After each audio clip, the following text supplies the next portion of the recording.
John Adams.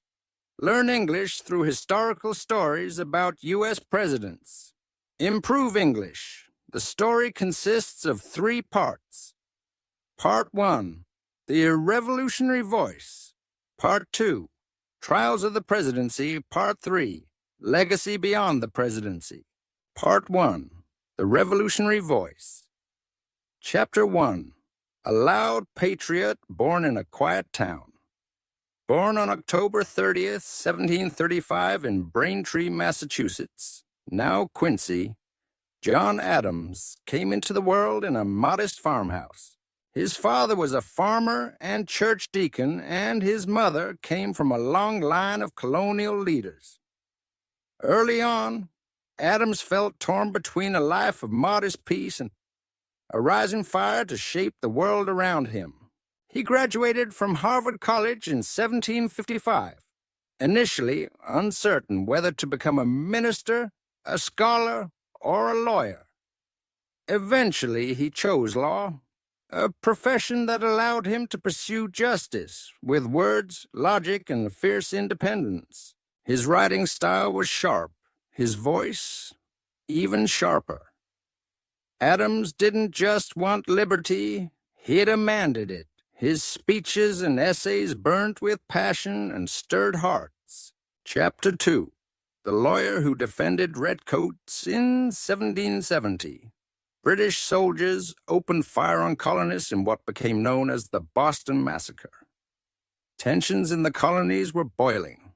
Few dared defend the soldiers accused of murder. John Adams did. Despite sympathizing with the patriot cause, Adams believed in justice above all. Facts are stubborn things, he declared, and in court he argued the soldiers had acted in self-defense. Against all odds, he won. The case cost him friends, but earned him national respect. He showed that the rule of law mattered more than vengeance. His courage set him apart. Chapter 3. Leading toward revolution. By the early 1770s, Adams was helping lead the resistance against British rule. He served as a delegate to the First and Second Continental Congresses, where his speeches thundered for independence. He nominated George Washington to lead the Continental Army.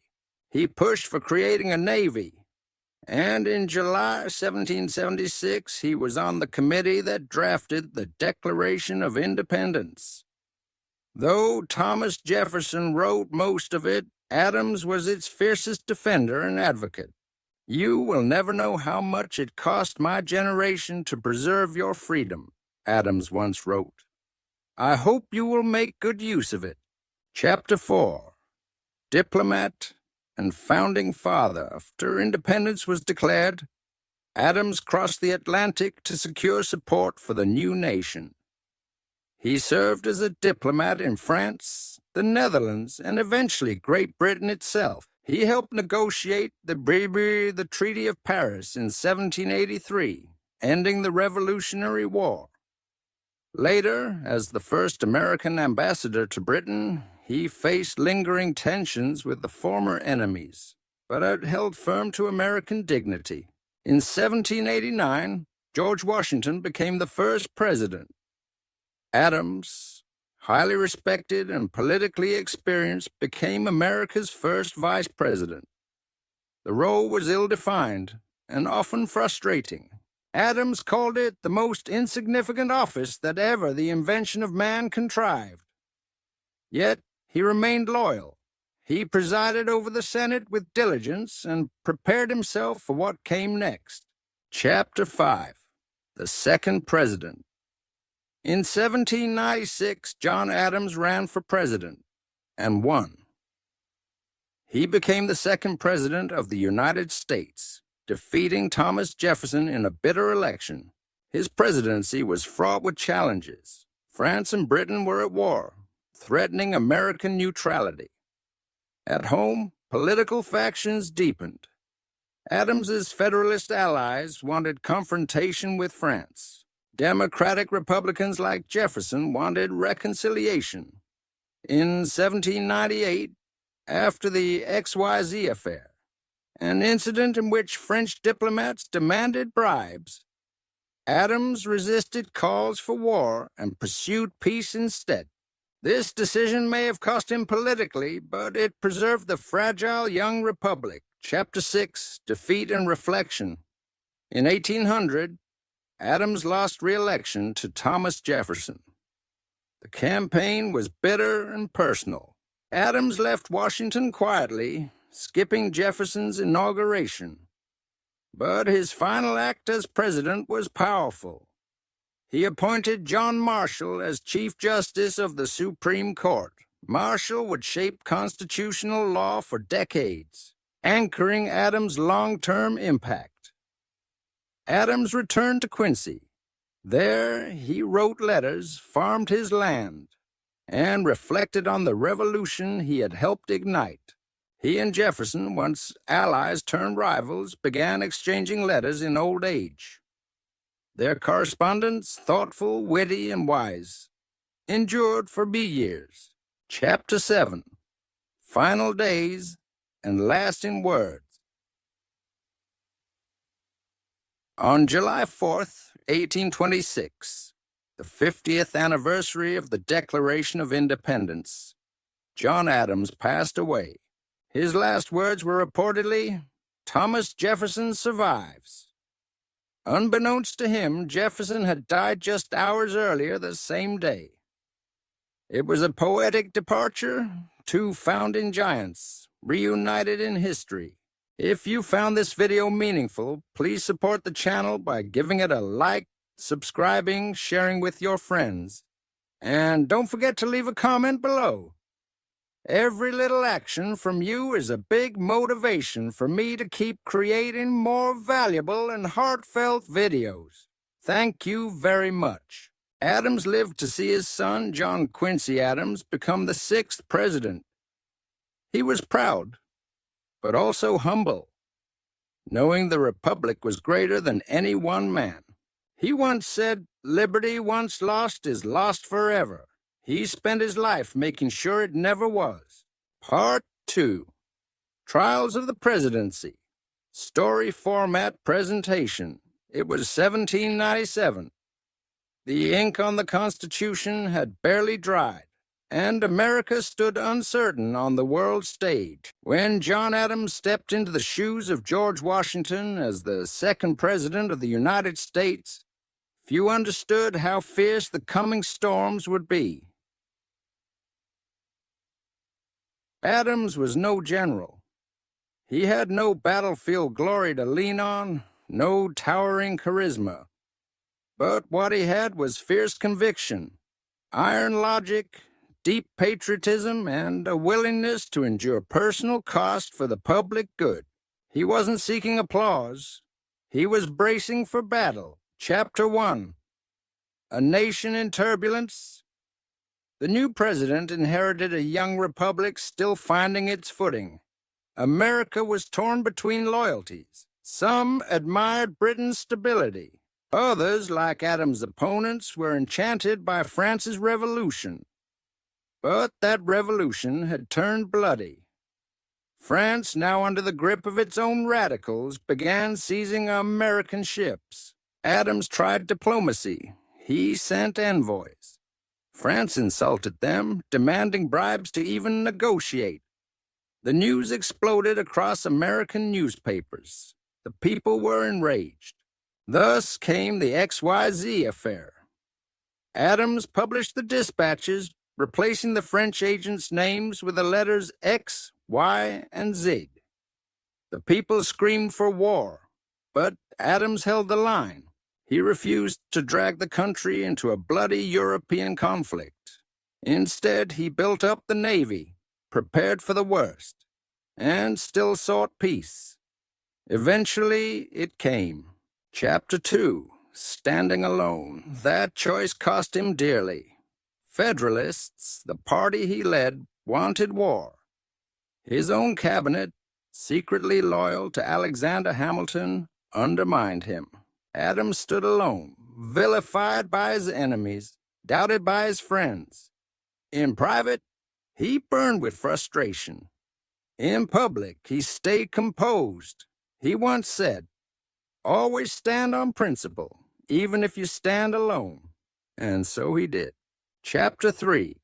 The Alien and Sedition Acts. With the country on edge, Adams signed 4 controversial laws in 1798. Measures to control immigration and silence dissent. The Alien and Sedition Acts. They allowed the government to deport foreigners and jail critics of the president. Supporters said it was for national security. Opponents saw tyranny. Even Thomas Jefferson, once his friend, became his fiercest critic. Newspapers accused Adams of monarchy. Protesters burned him in effigy. America's grand experiment in democracy trembled. Yet Adams never jailed Jefferson. He never shut down opposition. He fumed, but let democracy breathe. Chapter 4. The Election That Tore a Friendship. In 1800, Adams and Jefferson faced off in one of the nastiest campaigns in U.S. history. Federalists called Jefferson godless. Republicans called Adams a tyrant. Whispers, slanders, anonymous essays filled the press. Adams lost. And quietly, without bitterness in public, he left Washington before dawn on Inauguration Day. No ceremony, no farewell speech, just dignity. But before leaving, Adams made one final move that would outlast any victory. He appointed John Marshall as Chief Justice. Marshall would define constitutional law for decades, long after the names of presidents faded.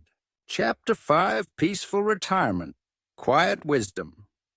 Back in Quincy, Massachusetts, Adams returned to farming. He walked, he read, he reflected. For years, he stayed silent. But over time, he began writing again. Letters, essays, ideas. Most importantly, he began exchanging letters with Jefferson. The two old lines, once allies, then enemies, now grew old together in words. They debated philosophy, democracy, and faith. Their letters became a national treasure, proof that friendship and ideas could endure even the deepest divides.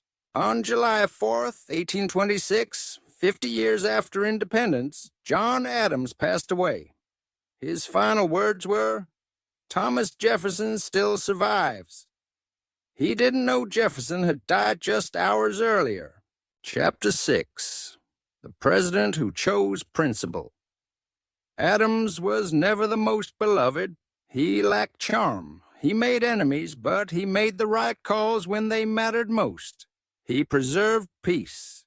He defended the Constitution.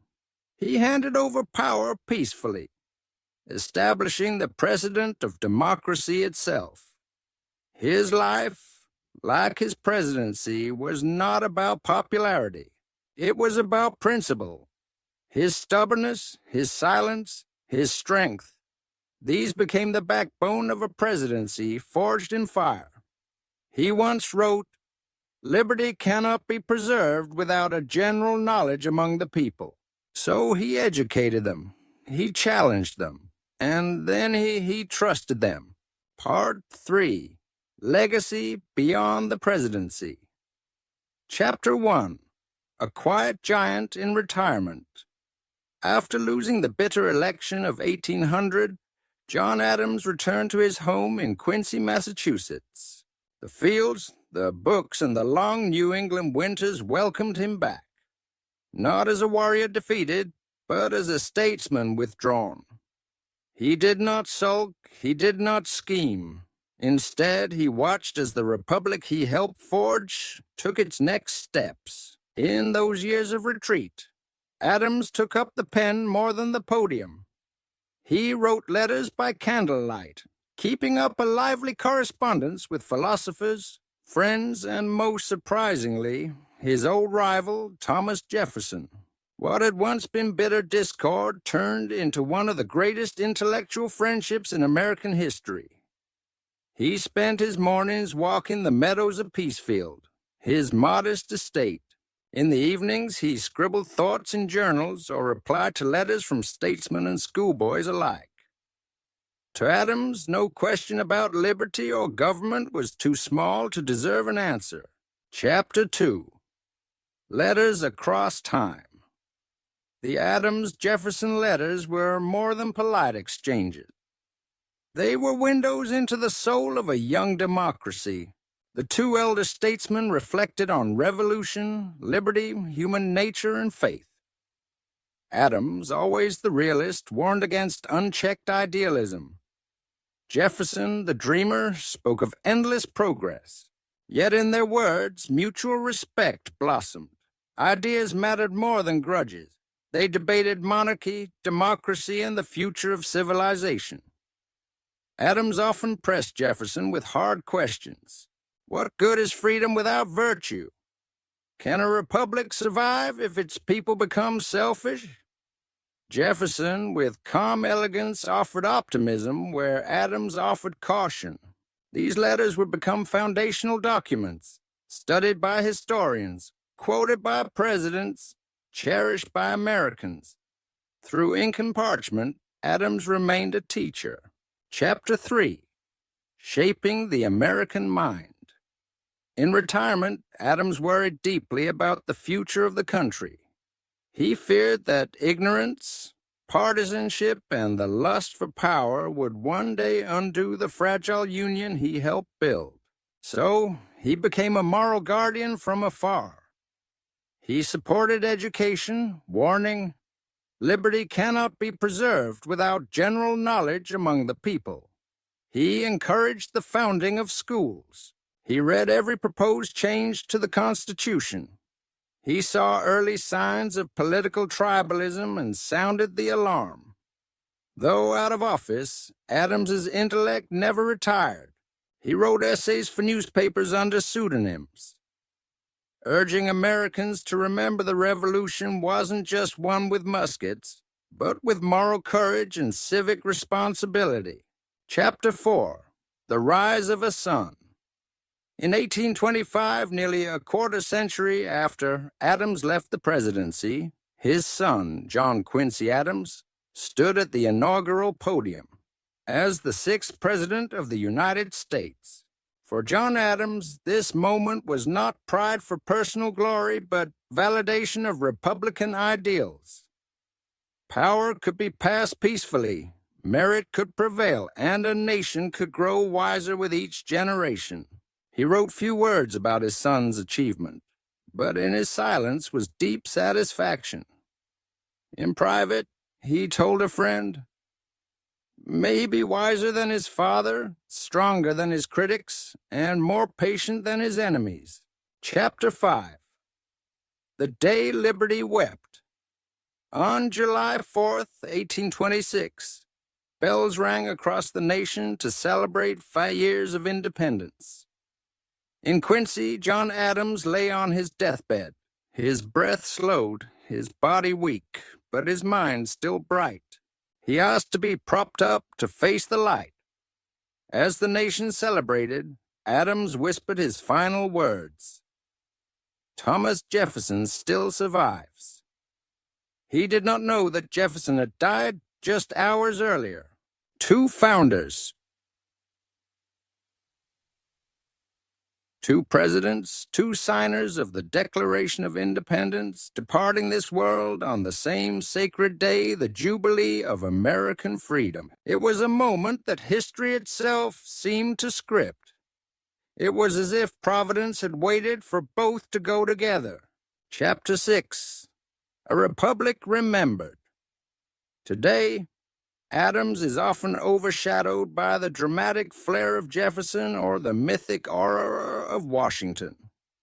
But his contributions run deep, woven into the constitutional soul of the United States. He believed in order as much as liberty, in law as much as revolution. He stood for unpopular truths, defended justice when it was inconvenient, and proved that democracy is not just in the victory, but in the graceful loss. He showed America how to disagree honorably, govern soberly, and step away with dignity. He believed that virtue was the heartbeat of liberty, and that without it, even the best written laws would fail. Chapter 7. Why He Still Matters. In today's divided political landscape, Adams's legacy offers a rare lesson. That fierce debate can coexist with respect, that principles are worth more than polls, and that the true test of leadership is not popularity, but moral courage. He lived with stubborn integrity. He walked away from power willingly. He trusted the people to judge him fairly in the long arc of history. Adams never tried to rewrite his story. He simply lived it with honesty, and history slowly but surely redeemed him. Scholars today call him the conscience of the revolution, the thinker behind the thunder. Final thoughts. John Adams never sought fame. He sought virtue. His presidency was imperfect, but principled. His words were sharp, but sincere. And his vision for America, anchored in reason, responsibility, and liberty, still shapes the Republic today. He was the voice of the revolution, the pen of the law, and the conscience of a constitution still unfolding. His legacy reminds us that leadership demands sacrifice, that conviction may not win elections, but it can win the future. If you found this video meaningful, please support the channel by giving it a like, subscribing, sharing with your friends. And don't forget to leave a comment below. Every little action from you is a big motivation for me to keep creating more valuable and heartfelt videos. Thank you very much.